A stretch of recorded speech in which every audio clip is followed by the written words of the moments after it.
Israeli Prime Minister Benjamin Netanyahu is facing increasing pressure internationally and at home to secure a new ceasefire deal with Hamas. Protesters took to the streets in Tel Aviv for a second consecutive night, demanding an immediate agreement that would free the remaining hostages being held in Gaza. This was the scene last night as thousands of people turned out to protest. Some were heard chanting, "This is our last chance." The demonstrations were sparked by news on Sunday that the Israeli military had recovered the bodies of 6 hostages from Gaza. Netanyahu asked for forgiveness from Israelis in a rare news conference yesterday, but he stood firm on his commitment to keeping Israeli troops in Gaza. We have team coverage on these developments. Sasha Petrusik is in Jerusalem, and we're going to talk to him momentarily about that news conference and the reaction to it. Anna Cunningham is in London to track the latest diplomatic pressure on Israel from the UK government, which has just announced a partial pause on arms sales. So, Anna, stand by if you would. I want to begin with Sasha in Jerusalem. What more did you hear of note, Sasha, in that rare Netanyahu address? Well, as you say, it was rare. What else was rare was him asking for forgiveness from Israel.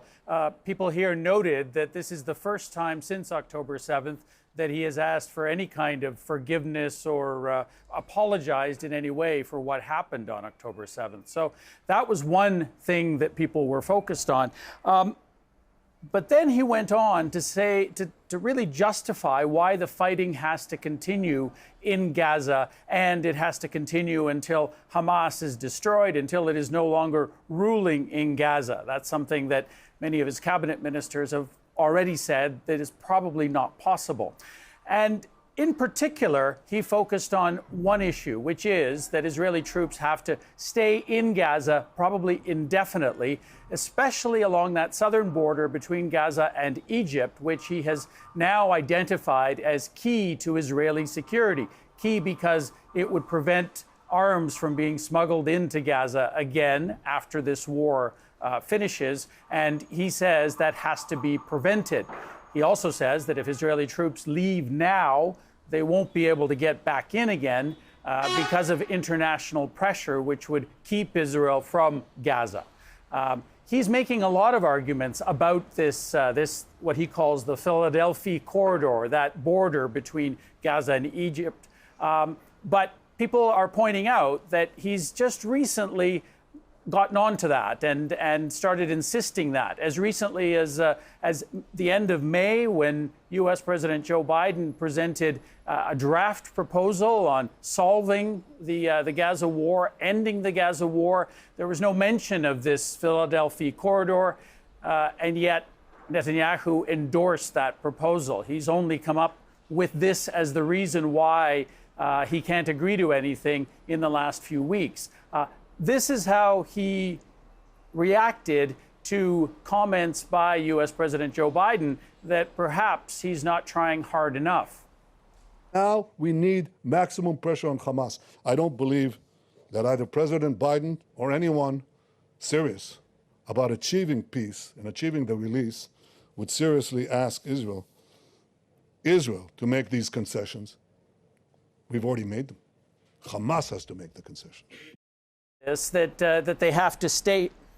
When he says this, that the Israeli troops have to stay in there, his critics also point out that he has to really budge on this one issue because he knows that Hamas is not likely to agree to any kind of an agreement if this one demand is in there without troops moving out.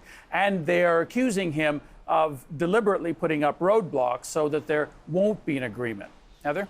In terms of reaction then, Sasha, as you mentioned, Joe Biden saying just recently that Netanyahu has not done enough to secure a deal in the U.S. view. Has there been any further reaction from the United States to the latest Netanyahu comments or reaction from within Israel itself? There's been lots of reaction within Israel itself. The protests continued. They may have even grown after his speech yesterday. People were on the streets, they were very angry, and they were blaming him for the fact that the hostages are not coming home, not just these 6 who were found dead, but another 97 or so who are still reportedly in Gaza itself. This is the kind of comment that I'm hearing a lot when I go to these protests from people there, and it continued yesterday, even though his speech was supposed to calm people. If that was the purpose, it certainly didn't do that. And it's true that Hamas are the ones that pull the trigger, but the fact that they're still there is on Netanyahu. It's his responsibility to get his citizens out, and he didn't do it. Instead, he keeps on prolonging and holding back any kind of hope to freedom. Hamas reacted too. It said that this was a speech by a desperate man looking for an imaginary victory.